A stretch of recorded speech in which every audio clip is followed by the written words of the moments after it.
Nous avons plus de 200 chiens, une centaine de chats, une trentaine de chèvres, un poney, une brebis. Des chiffres bien trop élevés pour la SPA de Valérargues, qui à l'approche de la saison estivale voit son refuge déjà saturé. Depuis 1971, date de sa fondation, la SPA dresse un constat alarmant. L'abandon est désormais présent tout au long de l'année. L'animal maintenant est considéré comme un objet de consommation et de plus en plus les gens vont acheter un animal et au bout de quelques mois ils se rendent compte qu'il y a des contraintes et ils font appel aux associations de protection animale pour les récupérer.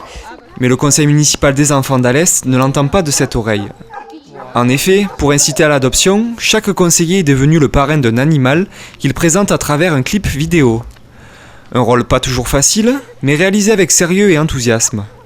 Pour Léa et Philippine, le choix s'est porté sur Pablo, un bosseron de couleur noire et fauve, présent sur le refuge depuis novembre 2011. Pablo est un chien qui est très calme, adorable et gentil. Il est adorable avec les enfants. Il est sociable avec ses congénères. L'idéal pour Pablo, c'est une maison avec jardin. Alors n'hésitez pas, adoptez-le. Tourné essentiellement vers la cause animale, la solidarité et l'environnement, le conseil municipal des enfants vote de nombreux projets très intéressants. C'est bien. On fait plein d'activités, on fait des sorties, on fait plein de choses. C'est mignon.